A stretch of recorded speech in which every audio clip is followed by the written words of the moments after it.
po sa lahat. Welcome muli sa ating channel.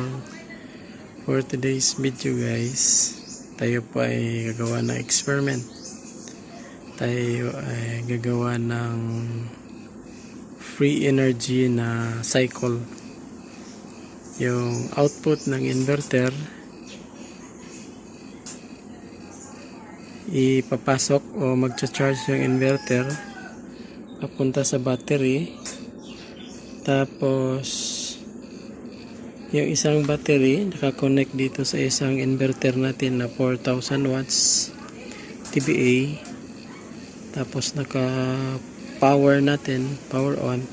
Tapos yung output na TBA 4,000 watts i-connect natin dito sa breaker, which is ito po yung input na AC papunta dito sa one solar na toroidal solar inverter.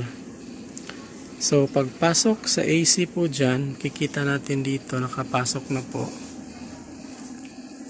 So 60% nito ita-charge po niya itong battery, itong tatlong battery. So yan. Tapos pag na-charge na siya,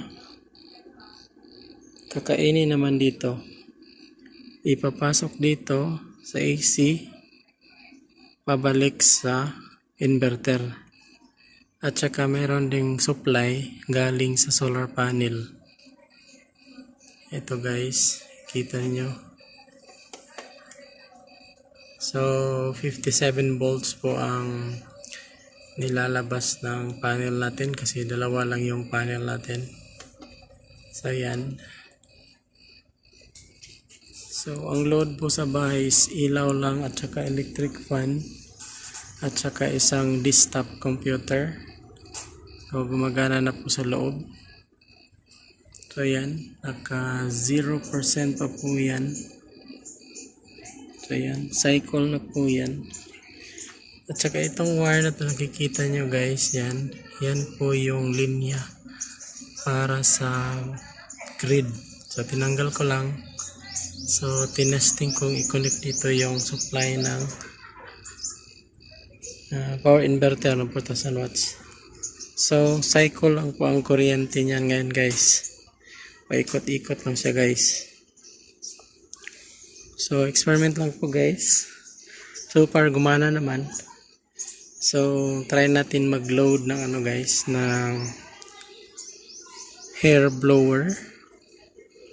I think sa 800 watts po ito, 800 to 1000 watts po ito. So try natin i-on kung may mangyayari. So yan guys, naka-on na po yan. Makikita natin dyan sa inverter guys,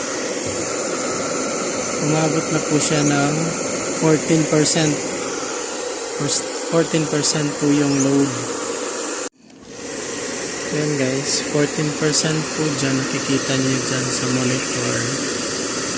Ayan, 14% sa paggamit natin dito. Pero yung battery hindi pa rin umaatras, 28.8 volts pa rin. Tapos yung input 222 volts. So, i-off natin yung blower. So, ayan, bumalik siya ng 0%.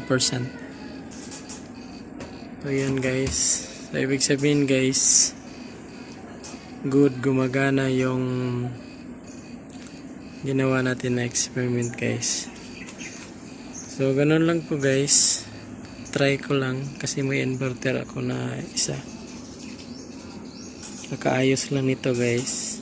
Kasi nasira ito dati. Tapos dalawang battery na 100 amperes, tapos isang 200 amperes. So nakaparallel lang po ang 200 amperes dyan. Kasi nag-testing lang ako guys kung gumagana ba talaga siya. So far gumagana naman po. So yan. Sobrang init ngayon. Malakas yung harvest ng panel natin. Yan yung load natin. pumapasok galing sa TBA na inverter is 230 volts. Ang battery natin is 28. Output natin is 230. Ang load is... So, yan lang po guys sa video natin ngayon. Sana nasayahan kayo sa ginawa kong video. So, idea lang po kung paano gawin. So, yan lang guys. Experiment lang po yan. Subject for correction. So, maraming salamat po guys sa panonood.